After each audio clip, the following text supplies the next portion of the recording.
যোগ মুদ্রাসন। এইভাবে বসলাম।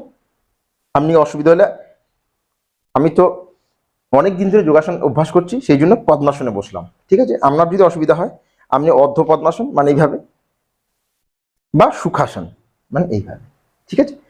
বা যে আসনে বসতে আপনি কমফর্টেবল, মানে মানে আপনাকে কি বলবো, মানে রিল্যাক্স পজিশনে, মানে সেটা যে আসনে, এমন জরুরি নয় যে পদ্মাসনেই বসতে হবে বা অর্ধ পদ্মাসনে বসতে হবে। আপনি যে আসনে বসতে কমফোর্টেবল হবেন সেই আসনে বসবেন। এরপর কি করব, এই হাত এখানে রাখবো, বোঝা গেছে, ঠিক নাভির ওপরে এইভাবে শ্বাস নিলাম, শ্বাস ছেড়ে ধীরে ধীরে ধীরে ধীরে সামনের দিকে ঝুঁকবো, এবং সামনের দিকে দৃষ্টি। আমি সামনে সাইড থেকে দেখাই। এই বসলাম, সুখাসনে বসে রইলাম, মেরুদণ্ড স্ট্রেট, হাত এখানে রাখলাম।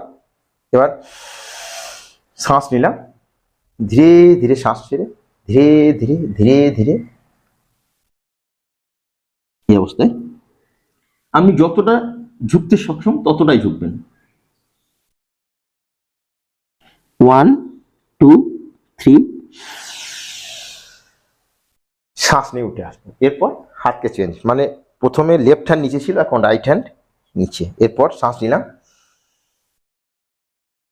শ্বাস ছেড়ে ধীরে ধীরে ধীরে ধীরে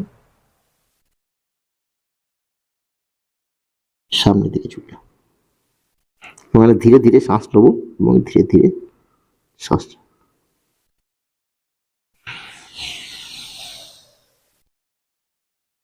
রেগুলার এই আসনগুলোকে প্র্যাকটিস করতে হবে, তাহলে আপনি দেখবেন আপনার কোনো কমপ্লিকেশন যদি শুরু হয় তাহলে সেগুলো ঠিক হয়ে যাবে।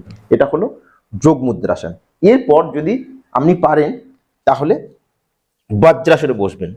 এই ডিটেল ভিডিওগুলো কিন্তু রয়েছে, আপনি দেখবেন। এইভাবে, এই যে বসলাম, মানে দুটো এরিকে ফাঁক করে এইভাবে যদি বসতে পারেন তাহলে বসবেন, দরকার হলে একটা পিলো রাখবেন এখানে, এইভাবে বসবেন। তাহলে কি বয়স্ককালে কি হয়, এই জয়েন্টগুলো স্টিফ থাকে, তো অসুবিধা। যদি বসতে না পারেন কোনো অসুবিধা নেই, তাহলে যোগ মুদ্রাসনেই বসবেন। বা খাবার পর 200 স্টেপ ওয়াকিং করবেন বজ্রাসনের বদলে। এইভাবে বসলাম 2 থেকে 3 মিনিট। এরপর কি করব, এটা খাবার পরেও করবেন বজ্রাসন যদি করা সম্ভব হয়। এরপর কি করব, মুন্ডুকাসন। মুন্ডুকাসন একটা খুবই গুরুত্বপূর্ণ আসন। ডায়াবেটিস মানে যে সুগার রোগ, এতে কি হয়, আমার যে প্যানক্রিয়াস রয়েছে, মানে প্যানক্রিয়াস ইনসুলিনকে নির্গত কম করলেই সুগার রোগের সৃষ্টি হয়। এই আসন করার ফলে কি হবে, প্যানক্রিয়াস কিন্তু ধীরে ধীরে, মানে ওর যে কাজ, মানে ইনসুলিনকে নির্গত করতে পারবে, তাহলে আমার সুগার রোগটা ধীরে ধীরে ধীরে ধীরে কিওর হতে শুরু করবে। তো এইভাবে মুঠি বন্ধ করব, এখানে নিলাম, শ্বাস নিলাম, এইভাবে শ্বাস ছেড়ে সামনের দিকে ঝুঁকলে, মানে আমি সাইড থেকে দেখাই। এই হলো, বসলাম, হাত নিলাম, শ্বাস নিলাম, শ্বাস ছেড়ে সামনের দিকে ঝুঁকলাম। মেরুদণ্ড স্ট্রেট থাকবে, এবং আমরা যদি পুরো সম্পূর্ণ ঝুঁকতে অসুবিধা হয় তাহলে আমি এই অবস্থায় করব। শ্বাস নিয়ে উপরে উঠে এসে, এখন কি হলো, আমরা কি আসনগুলো মানে 10 সেকেন্ড, 15 সেকেন্ড, 30 সেকেন্ড পর্যন্ত রেগুলার প্র্যাকটিস করতে হবে, এবং এই এক একটা আসনকে 3 থেকে 5 বার রিপিট করতে হবে। তাহলে কি, মানে সঠিক ফল পাওয়া যাবে। মানে ডিউরেশনের একটা ব্যাপার রয়েছে, আয়ুর্বেদের যে গ্রন্থি, যে পতঞ্জলিতে লেখা রয়েছে, মানে একটা টাইমিং এরও ব্যাপার রয়েছে। তো টাইমিং গুলোকে ফলো করতে হবে, ধীরে ধীরে সমস্ত কিছু শিখবো। এখন এই আসনগুলোকে রেগুলার প্র্যাকটিস করতে হবে। আমরা যদি রাত্রে ঘুমাতে অসুবিধা, মানে অনেক সময় কি হয় যে চিন্তার ফলে ঘুম আসছে না, তাহলে আপনি কি করবেন, বেডের উপরেই, এই আমি বজ্রাসনে বসেছিলাম, আপনি পা দুটোকে এরকম করে ফাঁক করবেন, বোঝা গেছে।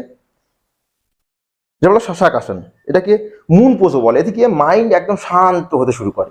তাহলে কি হবে, মাইন্ড যদি শান্ত হয় তাহলে অটোমেটিক আপনার মানে ধীরে ধীরে ধীরে ধীরে মানে ঘুম পাবে, এবং আপনি আরামসে ঘুমিয়ে যাবেন। তো হলো, এই অবস্থায় বসলাম, এবং এইকে হাতকে রেখে সামনের দিকে এইভাবে ধীরে ধীরে ধীরে ধীরে নিয়ে গেলাম, এবং এখানে এইভাবে আমি সাইড থেকে দেখাই, এইভাবে বসলাম, এবং এইভাবে এখানে স্টে করলাম, এবং দেখবেন ধীরে ধীরে মন শান্ত হতে শুরু করেছে,